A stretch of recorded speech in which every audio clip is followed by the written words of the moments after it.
नमस्कार, बहुत स्वागत आप सभी का। जी मध्य प्रदेश छत्तीसगढ़ देख रहे हैं आप और आपके साथ मैं हूं कीर्ति दीक्षित। और भोपाल से बड़ी खबर है, केरवा डैम का ब्रिज टूटा है। शटर गेट पुल पूरी तरह से क्षतिग्रस्त हुआ है।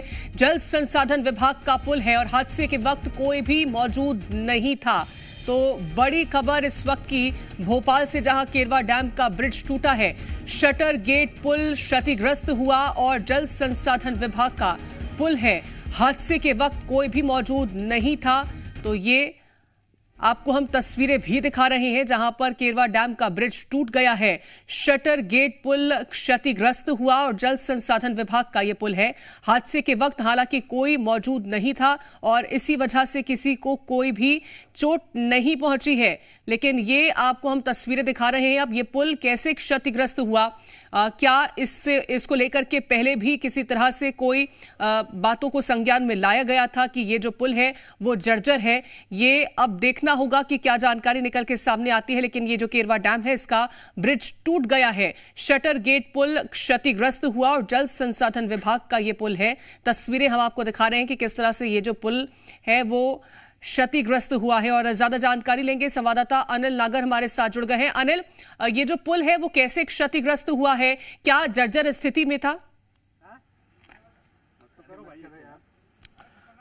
देखिए कीर्ति, मध्य प्रदेश में सड़कें और पुल ढहाने का जो सिलसिला है वो जारी है। देखेंगे कि पिछले दिनों राजधानी भोपाल के पास नर्मदापुरम इंदौर हाईवे की जो सड़क है वो धंस गई थी। और अब देखेंगे कि भोपाल के केरवा डैम का जो पुल है वो यहाँ पर देखेंगे कि पूरी तरह से टूट चुका है और ये नीचे की तरफ पूरी तरह से ध्वस्त गया। ऐसे में गनीमत ये रही क्योंकि बड़ी संख्या में जो लोग हैं यहाँ पर घूमने के लिए आते हैं। कई लोग जो है इस पुल से निकलते हैं और अगर उस दौरान कुछ लोग अगर यहां से गुजर रहे होते तो शायद कोई बड़ा हादसा यहां पर हो सकता था। जल संसाधन विभाग की ओर से ये बताया जा रहा है कि ये पुल बनाया गया था और जर्जर अवस्था में ये था, लेकिन उसके बावजूद जो है इस ओर ध्यान नहीं दिया गया। आप इस बात से समझ सकते हैं कि ये जो पुल है कितना क्षतिग्रस्त हो चुका था। आसपास जो पाइप लगे हुए हैं वो पूरी तरह से देखेंगे कि जंग खा चुके हैं। उसके बावजूद लोगों को इस पुल पर जो आने जाने का सिलसिला था वो जारी है। लोगों को रोका नहीं गया क्योंकि पूरी तरह से ये जर्जर हो चुका था पुल। उसके बावजूद लोग जो है बड़ी संख्या में इस पुल से निकलते हैं।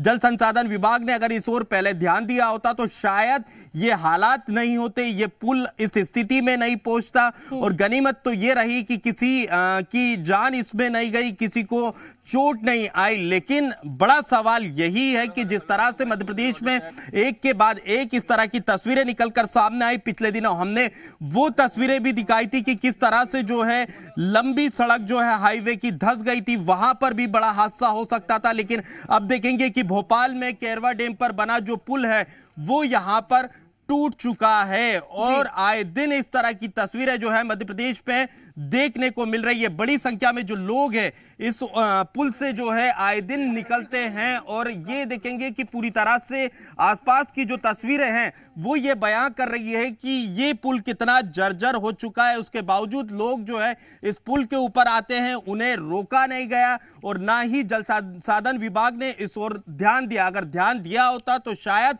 ये स्थिति यहां पर नहीं बनती। देखेंगे आपकी लगातार मध्य प्रदेश में आए दिन इस तरह के हादसे हो रहे हैं। कभी अनिल, क्या कोई अधिकारी यहां पर अभी तक पहुंचा है जब से ये पुल जो है वो क्षतिग्रस्त हुआ, ये जो डैम का ब्रिज है वो टूटा है?